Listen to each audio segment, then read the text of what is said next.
শবে বরাতের রাতে একত্রিত হয়ে রাতভর ইবাদত করা ও পরদিন রোজা রাখা কতটুকু শরীয়ত সম্মত? ভাইয়েরা আমার, শবে বরাত উপলক্ষে রাতভর একত্রিত হয়ে মসজিদে ইবাদত বন্দেগী করা কোনো হাদিস দ্বারা প্রমাণিত নয়। এবং দিনের বেলা যে রোজা, এই রোজা শবে বরাত উপলক্ষে না, এটা হলো শাবান উপলক্ষে রোজা। এই রোজা হলো আইয়ামে বীজ উপলক্ষে রোজা। নবী করিম সাল্লাল্লাহু আলাইহি ওয়াসাল্লাম শাবান মাসে এমনি বেশি বেশি নফল রোজা রাখতেন, সেই হিসাবে আপনিও রাখবেন। আবার আইয়ামে বীজ 13, 14, 15 রোজা রাখতেন, সেই হিসাবে রাখবেন। আপনি আল্লাহর ক্ষমা, এই রাতে আল্লাহ তাআলা বান্দাকে সাধারণ ক্ষমা ঘোষণা করেন, হিংসুক ছাড়া, মুশরিক ছাড়া। এই রাতের এই ফজিলত পাওয়ার জন্য আপনি চেষ্টা করলে সেটা ভালো, আল্লাহর কাছে ক্ষমা লাভের চেষ্টা করবেন, কিন্তু বেদাতি কোনো পন্থায় না। অনেকে বলে যে এত রাকাত নামাজ, অমুকটা এত সূরা এত রাকাতে পড়তে হবে, এগুলা মন গড়া কথাবার্তা, এগুলার কোনো ভিত্তি কোরআন হাদিসে নাই। আবার অনেকে মনে করে হালুয়া রুটি খাইতে হবে, আতশবাজি করতে হবে, আলোকসজ্জা করতে হবে। শবে বরাতকে কেন্দ্র করে যা হয় তার বেশিরভাগই বেদাত এবং ভুয়া, মন গড়া ভিত্তি, এগুলার কোনো অস্তিত্ব কোরআন হাদিসে পাওয়া যায়। আল্লাহ আমাদের সবাইকে সুন্নাহ মেনে চলার তৌফিক দান করুন। আমরা সুন্নাহ মেনে চলবো। শাবান মাসের সবচেয়ে বড় আমল হলো নফল রোজা রাখা, বেশি বেশি রাখবো তো ইনশাআল্লাহ। লাইলাতুন নিসফি মিন শাবান প্রচলিত শবে বরাত উপলক্ষে আমাদের করণীয় কি? বিশেষ করে এই রাতে মসজিদে ওয়াজ মাহফিল, দোয়া দরুদ, ইবাদত বন্দেগী এবং নানা ধরনের খানাদানার আয়োজন করা হয়। কোরআন সুন্নাহর আলোকে এগুলো ঠিক কিনা জানলে উপকৃত হব। ভাইরা আমার, লাইলাতুন নিসফি মিন শাবান, যেটাকে আমরা শবে বরাত বলি, এই লাইলাতুন নিসফি মিন শাবানে আল্লাহ তাআলা হিংসুক এবং মুশরিক ছাড়া বাকি মানুষদেরকে, বাকি মুসলমানদেরকে আল্লাহ তাআলা সাধারণ ক্ষমা ঘোষণা করেন মর্মে একটা হাদিস আছে। এছাড়া আরো বেশ কিছু হাদিস আছে যেগুলোর কোনো না অনেকগুলো সনদের মধ্যে কিছুটা দুর্বলতা আছে, কিন্তু মোটের পরে এ রাতের ফজিলত সুসাব্যস্ত এবং প্রমাণিত। কিন্তু এর মানে এই নয় যে এই রাতকে কেন্দ্র করে আমরা যা করি আমাদের দেশে তার সব সঠিক। আমাদের দেশে লাইলাতুল বরাতে মানুষের যে ভিড় মসজিদগুলোতে, এটা তো ভালো জিনিস যে মানুষ মসজিদে আসছে, কিন্তু অন্যদিন না এসে এই রাতে বেশি আসার কারণটা কি? লাইলাতুল কদর বেশি ফজিলতপূর্ণ নাকি এই রাত বেশি ফজিলতপূর্ণ? লাইলাতুল কদরের সাথে কোনো তুলনা চলবে? সেই রাতে মানুষ কি এত বেশি ইবাদতের চেষ্টা করে? তাহলে এই রাতে এত বেশি চেষ্টার রহস্যটা কোথায়? রহস্য হলো আমাদের দেশে মানুষ মনে করে যে এই রাতে ভাগ্য ঠিক হয়, অতএব সারা বছর যাই করি না করি এই একটা রাত মসজিদে গিয়া আল্লাহ বিল্লাহ করে যদি সারা বছরের ভাগ্যটা ঠিকঠাক করা যায়, এরপর আর মসজিদে যায় কেনা। এই চালাকি করলে কি ভাগ্য ঠিক হয়ে যাবে? ভাইরা আমার, লাইলাতুন নিসফি মিন শাবানকে কেন্দ্র করে বহুবিধ বিদআত, বহুবিধ বাড়াবাড়ি, বহুবিধ কুসংস্কার আমাদের সমাজে আছে। এক সময় তো প্রচুর পরিমাণ পটকা ফুটাফাটি চলতো। আলহামদুলিল্লাহ, প্রশাসনের ভাইয়েরা প্রতি বছর নিষেধাজ্ঞা আরোপ করেন এবং এটা অনেকটা কমেছে, যেটা আমাদের নিরাপত্তা হুমকির মধ্যে আমাদেরকে ফেলে। দ্বীনের নামে আমরা কখনো সেগুলো করতে পারি না। অনেক মসজিদে আলোকসজ্জা করা হয়, আলোকসজ্জা তো আপনি এমনিই করেন সারা বছর, কিন্তু এই রাতকে কেন্দ্র করে আলাদা করে আলোকসজ্জা করা, এই রাতকে কেন্দ্র করে ওই যে হালুয়া রুটি খাওয়ার একটা ব্যাপার এখনো আমাদের দেশে কোথাও কোথাও আছে।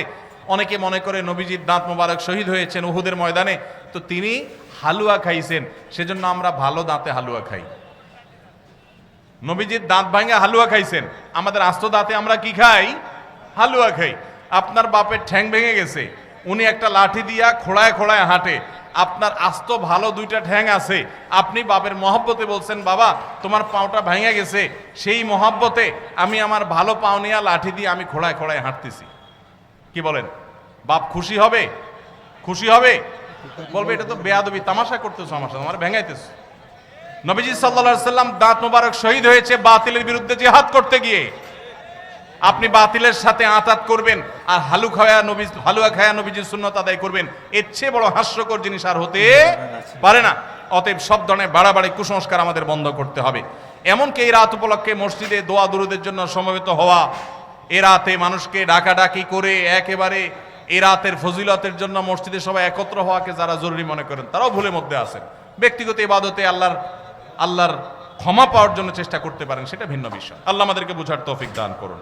ভাইরা আমার, শবে বরাত অর্থাৎ মধ্য শাবানের যে রাত, লাইলাতুন নিসফি মিন শাবান, এই রাত সম্পর্কে বিভিন্ন হাদিস থেকে বোঝা যায় আল্লাহ রাব্বুল আলামিন মুশরিক, শিরকে লিপ্ত এবং হিংসুক, কারোর প্রতি হিংসা রাখে এইরকম দুই ব্যক্তি ছাড়া বাকি যারা কারোর প্রতি হিংসা রাখে না, শিরকে লিপ্ত না, এই মানুষগুলোকে আল্লাহ তাআলা সাধারণ ক্ষমা ঘোষণা করেন। এবং এই রাতের ফজিলত সম্পর্কে অনেকগুলো হাদিস আছে, সেই হাদিসগুলোর বেশিরভাগের সনদের ব্যাপারে মুহাদ্দিসদের রেকমেন্ড হলো, মূল্যায়ন হলো যে সেগুলো দুর্বল, কিন্তু সবগুলো হাদিসকে একত্র করলে এই রাতের ফজিলত একেবারে অস্বীকার করার সুযোগ থাকে না। আবার আমরা এটাকে যেভাবে বছরের সবচেয়ে গুরুত্বপূর্ণ রাত বানিয়ে নিচ্ছি সেটাও সঠিক না, কারণ বছরের ইবাদতের জন্য সবচেয়ে ফজিলতপূর্ণ রাত কোনটা? শবে কদর না শবে বরাত? শবে কদর। তো সেটার চাইতে আপনি এটাকে যদি গুরুত্বপূর্ণ বানিয়ে ফেলেন সেটা অবশ্যই পরিত্যাজ্য। এরপরে প্রশ্ন হলো শাবান মাসের ফজিলত করণীয় আমল করণীয় হাদিসের আলোকে দয়া করে বলবেন। শাবান মাস সম্পর্কে আমাদের অনেক মানুষই জানেন না যে শাবান মাসটা এমন একটা মাস যেই মাসে বান্দার আমল আল্লাহর কাছে সারা বছরের আমলের হিসাব দেওয়া হয়, জমা দেওয়া হয়। নবী করিম সাল্লাল্লাহু আলাইহি সাল্লাম শাবান মাসে সবচেয়ে বেশি নফল রোজা রাখতেন। রমজানের পরে বছরের 2 মাসে বেশি নফল রোজা রাখতে হয়, একটা হলো মুহররম আরেকটা হলো শাবান। নবী করিম সাল্লাল্লাহু আলাইহি সাল্লাম সম্পর্কে আমাদের আয়েশা রাদিয়াল্লাহু তাআলা আনহা, উসামা ইবনে যায়েদ রাদিয়াল্লাহু তাআলা আনহু আর বিভিন্ন হাদিস সাহাবীরা বর্ণনা করেছেন যে তিনি শাবানে যত রোজা রাখতেন রমজানের পরে অন্য কোনো মাসে এত রোজা রাখতেন না। আমাদের আয়েশা রাদিয়াল্লাহু তাআলা এও বলেছেন কানা ইয়াসুমু শাবানা ইল্লা কালিলা, নবী করিম সাল্লাল্লাহু আলাইহি সাল্লাম গোটা শাবান জুড়ে রোজা রাখতেন, কয়েকটা দিন বাদে। শেষের দিকে রোজা রাখতেন না, শাবানের শুরুর দিকে বেশি বেশি রোজা রাখতেন। শাবান মাস সম্পর্কে একজন সাহাবী জিজ্ঞাসা করেছেন, ইয়া রাসূলুল্লাহ, আমি আপনাকে শাবানে বেশি রোজা রাখতে দেখি, এর কারণটা কি? তিনি দুটি কারণ বলেছেন। এক নম্বর কারণ হলো তিনি বলেছেন এই মাসে বান্দার আমল আল্লাহর সামনে পেশ করা হয়, ফেরেশতারা হিসাব জমা দেয়, সারা বছরের রিপোর্ট জমা হয় দেয়।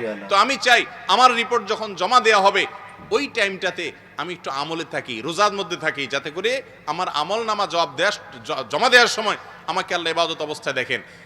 কেউ কোনো মালিকের ডিউটি করলে মালিক হঠাৎ করে এসে গেছে ইনভেস্টিগেশনে বা সাইট ভিজিটে, ওই টাইমে যদি কর্মচারী বা কাজের লোকটা কাজে ব্যস্ত থাকেন, মালিক ওই অবস্থা দেখে তার কাছে ভালো লাগবে। এই জন্য শাবান মাস নবী করিম সাল্লাল্লাহু আলাইহি সাল্লাম নফল রোজা বেশি বেশি করে রাখতেন। বান্দার আমল নামা প্রাত্যহিকভাবে সকাল সন্ধ্যায় 2 বার জমা হয়, সাপ্তাহিকভাবে বৃহস্পতিবার জমা হয়, আর বাৎসরিকভাবে জমা হয় কখন? শাবান মাস।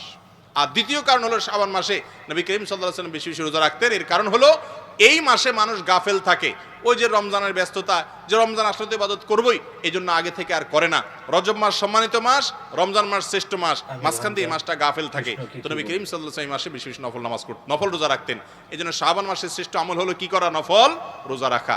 2-4টা করে শুরুর দিক থেকে রাখার চেষ্টা করতে হবে। আল্লাহ আমাদেরকে আমলের তৌফিক দান করুন। এরপরে প্রশ্ন হলো রাসূল আকরাম সাল্লাল্লাহু আলাইহি ওয়াসাল্লাম রুকু সিজদায় কয়টা দোয়া পড়তেন এবং সেগুলো কি? ভাই, রুকুতে সুবহান রাব্বিয়াল আযীম আর সিজদায় সুবহান রাব্বিয়াল আলা, এই দুইটা দোয়াই আমাদের মুখস্থ। মজার বিষয় হলো আমাদের নবী করিম সাল্লাল্লাহু আলাইহি ওয়াসাল্লাম রুকুতে শুধু এই দুইটা দোয়াই পড়তেন না, আরো একাধিক দোয়া তিনি পড়তেন। কি পড়তেন আমরা অনেকে জানি না, একটু শুনে রাখি, চেষ্টা হলে মুখস্থ করি, মাঝে মধ্যে চেঞ্জ করি। অনেকে নামাজের মধ্যে মনোযোগ না থাকার অভিযোগ করেন। নামাজে মনোযোগ আনার একটা বুদ্ধি হলো রুকু এবং সিজদার তাসবিহগুলা, বৈঠকের যে দোয়াগুলা, দোয়া মাসুরার জায়গাতে, এখানে নবী করিম সাল্লাল্লাহু আলাইহি ওয়াসাল্লাম থেকে যে বিভিন্ন দোয়া আছে, মাঝে মধ্যে ভিন্ন কোনো দোয়া আপনি পড়ার চেষ্টা করেন, দেখবেন আপনার মনোযোগ আসবে। ওই অটোমেটিক সুবহান রাব্বিল আযীম সুবহান রাব্বিল আলা পড়তে পড়তে এমন একটা অবস্থা হয়ে গেছে, ওইটা জেনে বুঝে আপনি পড়েন অথবা না বুঝেও পড়েন, গড়ে পড়া হয়ে যায়, গড় পড়তা। এই জন্য মাঝে মধ্যে অন্যটাও পড়বেন। আর কোনটা পড়বেন? রুকুতে সুবহান রাব্বিল আযীম, সিজদা সুবহান রাব্বিল আলার পাশাপাশি সুবহুন কুদ্দুসুন রব্বুল মালাইকাতি ওয়ার রূহ, সুবহুন কুদ্দুস রব্বুল মালাইকাতি ওয়ার রূহ, পবিত্রতা বর্ণনা করছি আল্লাহ রাব্বুল আলামিনের, যিনি ফেরেশতাদের রব পালনকর্তা এবং জিবরিলের পালনকর্তা। তো এইভাবে তাসবিহ পেশ করা, এটাও রুকু সিজদাতে সাবিত আছে। তারপর সুবহানাকাল্লাহুম্মা রব্বানা ওয়া বিহামদিকা আল্লাহুম্মা গফিরলি, সুবহানাকাল্লাহুম্মা রব্বানা ওয়া বিহামদিকা আল্লাহুম্মা গফিরলি, এই দোয়াটাও রুকু সিজদাতে নবী করিম সাল্লাল্লাহু আলাইহি ওয়াসাল্লাম পড়েছেন, যার অর্থ হলো পবিত্রতা বর্ণনা করছি তোমার, হে আল্লাহ তুমি আমার রব, তোমার প্রশংসা আমি জ্ঞাপন করছি, তুমি আমাকে ক্ষমা করো। দারুণ একটা দোয়া, রুকুতে সিজদাতে এটা পড়া যেতে পারে 2 বার 3 বার 5 বার, যতটুকু তৌফিক কুল্লা পড়বেন। সুবহানাকাল্লাহুম্মা রব্বানা ওয়া বিহামদিকা আল্লাহুম্মা গফিরলি, সুবহান রাব্বিল আযীম আলার সাথে এগুলা মিশ্রণ করেও পড়তে পারেন, শুধু আলাদা করে পড়তে পারেন। আরেকটা আছে সুবহানা দিল জাবারুতি ওয়াল মালাকুতি ওয়াল কিবরিয়াই ওয়াল আযমা, সুবহানা দিল জাবারুতি ওয়াল মালাকুতি ওয়াল কিবরিয়াই ওয়াল আযমা, এগুলা সবগুলাই রুকু এবং সিজদায় সুবহান রাব্বিল আযীম সুবহান রাব্বিল আলার পাশাপাশি পড়াটা সুন্নাত। আমরা শুধু একটা শিখছি ছোটবেলায়, ওইটা নিয়েই কবরে যাই। নবী করিম সাল্লাল্লাহু আলাইহি ওয়াসাল্লাম আরো কয়েকটা যা পড়তেন সেগুলো আমাদের জীবনে শেখা, শোনা, পড়ার তৌফিক হয় না। চেষ্টা করবো তো ইনশাআল্লাহ। আল্লাহ আমাদেরকে আমলের তৌফিক দান করুন। আসসালামু আলাইকুম প্রিয় ভাই বন্ধুরা, আশা করি সবাই ভালো আছেন। শুরু থেকে লাস্ট অবধি দেখার জন্য অসংখ্য অসংখ্য ধন্যবাদ। আশা করি আপনারা অনেক ভালো আছেন। ভালো না থাকলে আমার ভিডিওগুলো সুস্থ মতে দেখতেই পারতেন না। তা শেখ আহমদুল্লাহর নিত্য নতুন ভিডিও পাওয়ার জন্য আমাদের চ্যানেলে সাবস্ক্রাইব করে আমাদের পাশে থাকবেন। শেখ আহমদুল্লাহর নিত্য নতুন ভিডিও আপনাদের জন্য উপহার নিয়ে আসবো। তা সবাই ভালো থাকেন, সুস্থ থাকেন। এই মুহূর্তে আপনাদের কাছ থেকে বিদায় নিচ্ছি। নেক্সট ভিডিওয় শেখ আহমদুল্লাহর যে কোনো ওয়াজের মন জুড়াইনো ওয়াজের সাথে আপনাদের সাথে আবার দেখা হবে। তা সবাই ভালো থাকেন। আল্লাহ হাফেজ। আসসালামু আলাইকুম।